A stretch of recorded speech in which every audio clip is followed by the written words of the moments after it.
Shalom, Holy Blossom.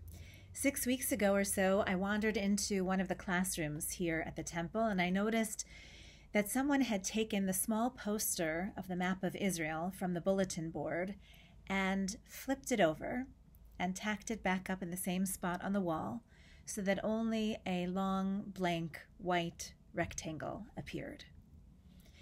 I interpreted this strange act as a quiet protest. It was an old map, I admit. There was no dotted line, no green line to delineate the West Bank or Gaza, and the heading of the map was simply the State of Israel, with no mention of the Palestinian territories. Now, that protester, a member of our community, I assume, a member of our congregation, could have taken it down altogether.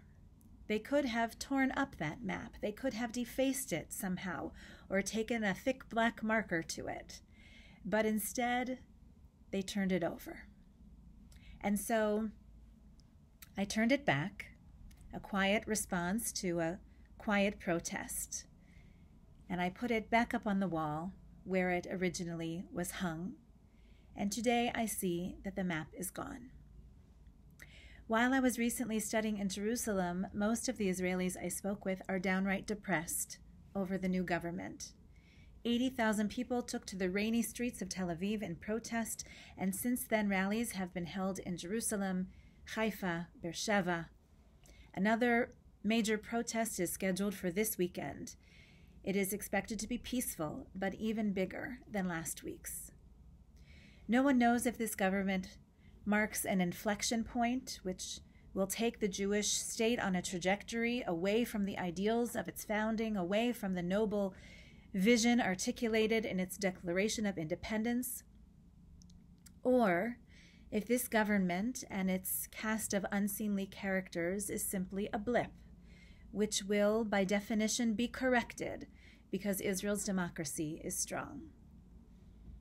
We've seen the U.S. pendulum, for example, swinging back towards the center, but in the meantime, a lot of damage was done by its previous government. There was a price to pay. Tomorrow night, there is a vigil planned for Toronto, just outside of Israel's consulate, and it is called the Vigil for Israel's Democracy. Holy Blossom Temple declined the invitation to co-sponsor this gathering, as did Arts of Canada, the Reform Zionist organization. This may surprise you. We have grave concerns about the signals the government is flashing to threaten the rights of non-Orthodox Jews, the rights of women, the rights of LGBTQ people, the rights of Palestinian citizens of Israel.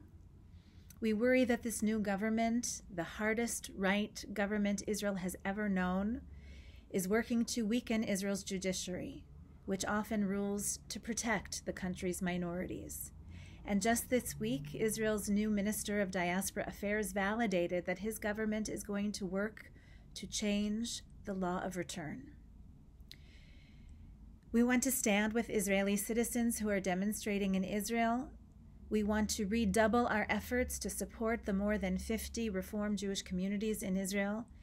And yet we worry that tomorrow's vigil for Israel's democracy will be misunderstood by our own government and will be misrepresented by the Canadian and international press as a protest against Israel.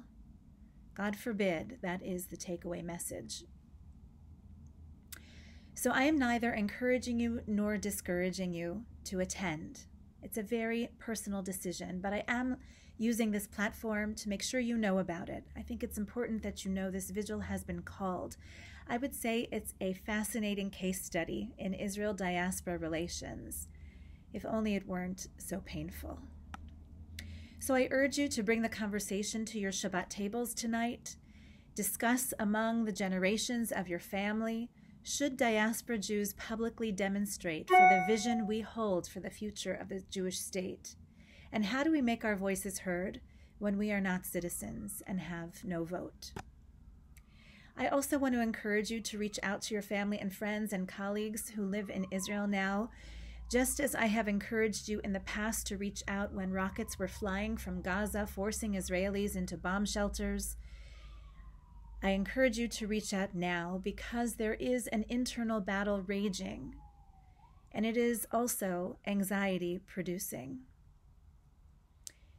The accusations and headlines are flying like rockets, forcing Israelis not underground, but out into the streets in protest. How long will this government hold? God only knows. But as Israelis grapple with the country's immediate agenda, and even with its own national identity, let us reach out to those we know there to reassure them that we are with them and that diaspora Jewry is deeply affected by the decisions their government makes. So back to that map. I want you to know that our youth education team, including Rabbi Kay and Rabbi McCarroll, are working now with our Israel Engagement Committee to do some research and to determine which are the most educational and most appropriate maps of Israel for our classrooms here at Holy Blossom Temple. How do we want to teach the story which is still unfolding? Always truthfully and always with hope. Shabbat Shalom.